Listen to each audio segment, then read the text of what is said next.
Before Texas Chainsaw Massacre, before The Hills Have Eyes, before Chud, there was Deathline. Awesome. Starring Donald Pleasance, best known from the Halloween franchise. Hello, Jason's Legion.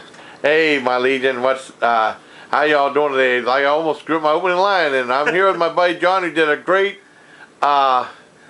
intro, and we're here to review the movie Deathline, otherwise known as Raw Meat.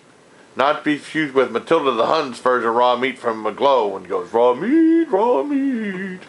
But, I mean, this is like, I was going to see this on Turner Classic Movie Underground Saturday night, but I always fell asleep because I always play it real late at night. Was that the Raw Meat version or Deathline? Probably Raw Meat. It wasn't Deathline. Well, I read in Rue Morgue magazine, they're saying that, Raw Meat was kind of a cut version, and probably censored for like bloodiness and stuff, but also sometimes the American distributors seem to butcher foreign films. Oh yeah. And so it didn't do very well in America. This is a restored version, the way they saw it at the theaters in Europe years ago. 1972 is when that came out. But yes, Donald Pleasance, and it has David Ladd, who is part of the famous Ladd family, with his half-brother Alan Ladd Jr. produced it, and of course their father was Alan Ladd. But David was for like 7 years married to the world-famous Cheryl Ladd. I think she's more famous than he is. Oh heck yeah! Yeah, that was his second of 3 wives. We're looking up the information. There's a cameo. Unfortunately, it's only a cameo by Christopher Lee, which is kind of interesting because he plays an MI5 agent, which is which James Bond belongs to. And a little interesting side note is Ian Fleming is who created James Bond, is cousins with Christopher Lee. I didn't know both were, I believe, military intelligence. So, like the James Bond adventures were inspired by what they dealt with. Oh, cool. And Christopher Lee, I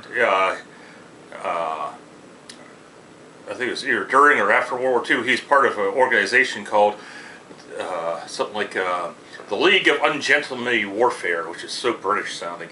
And he was a Nazi hunter. Oh, and, wow. When he was doing Lord of the Rings, Peter Jackson was talking about this one scene, like, imagine what it would sound like to stab somebody. And he said, I don't have to imagine.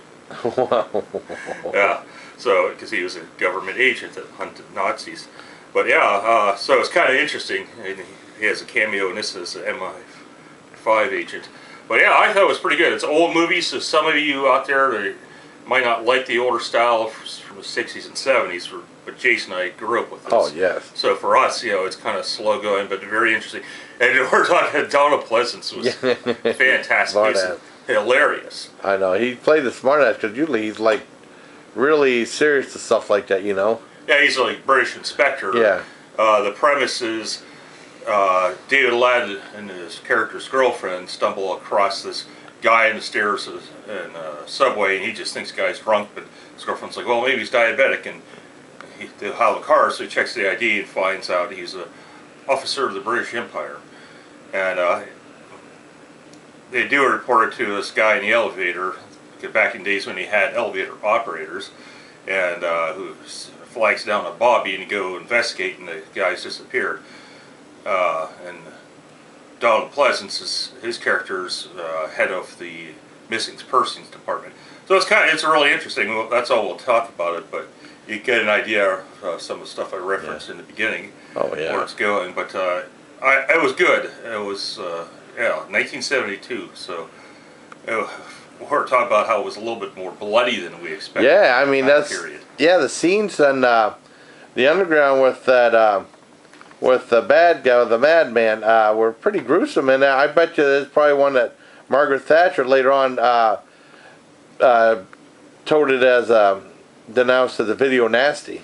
Yeah, that was kind of some really ridiculous censorship during her ultra-conservative government, where it's weird because, like, let's case point something like Texas Chainsaw Massacre.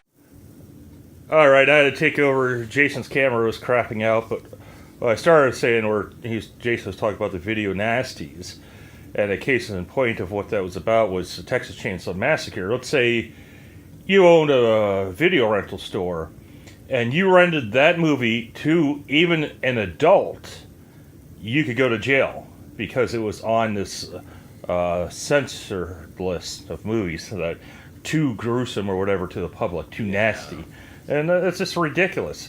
No, it was just heavy censorship. So like that, and I think maybe toolbox murders and stuff. Yeah, and the burning and face of the death. Yeah, it's just like ridiculous that they had, but they were just trying to control what you view. It's like I can understand. Okay, so if you run into a kid, but an adult, that's just ridiculous. So there's video store owners that would go to jail for renting an R-rated movie to an adult. Yeah. And Friday the 13th, which would be considered like PG-13 now, the original. Yeah. But yeah, Deathline was, I liked it a lot. It was a little bit different than what we're used to, but because we haven't seen much like that in a while, but it's more like what we grew up with. Yeah, oh, it was. Of course, awesome. We were only 4 when that came out. Yeah, I know, I mean, it was weird because, I mean, like, he was Donald Pleasant was real smart. So it's like, the guy came in complaining, and the guy said, "Why don't you go home like good boy and get a haircut?" And then I was going to say, I said, "Okay, get a haircut, you hippie."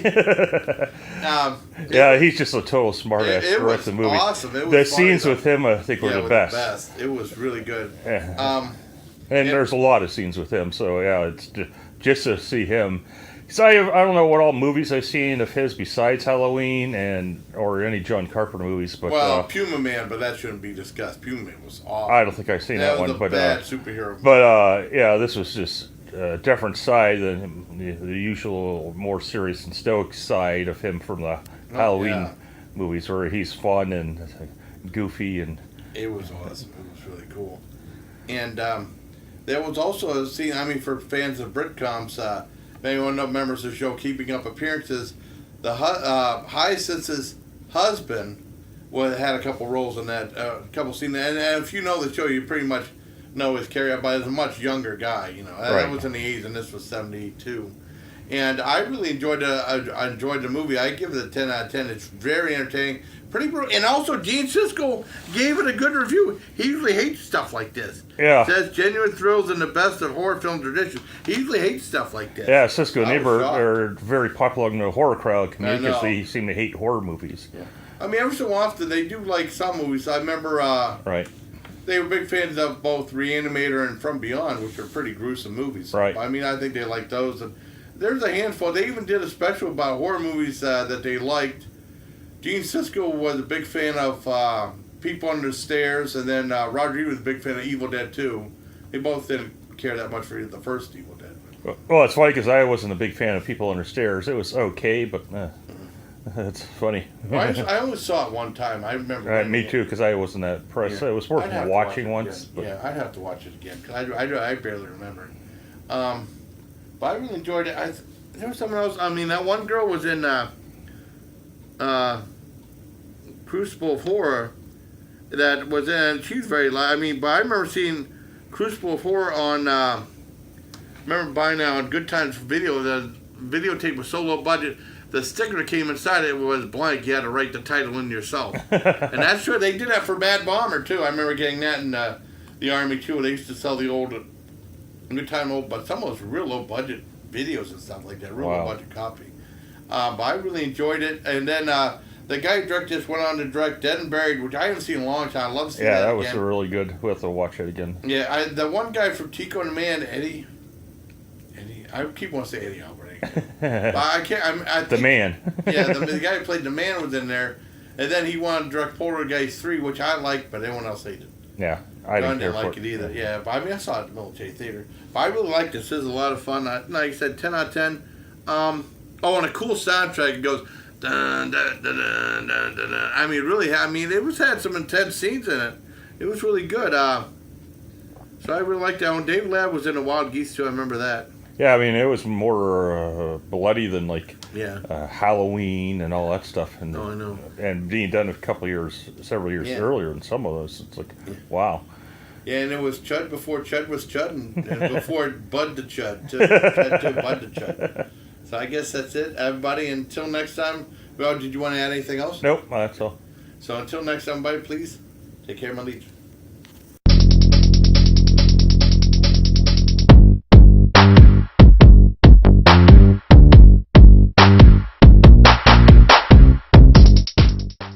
Hey, my legion, how y'all doing today?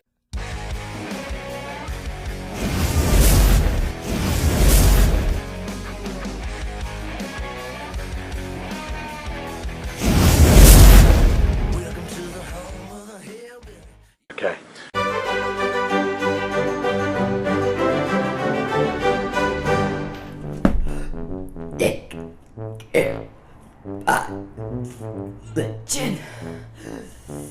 Legion.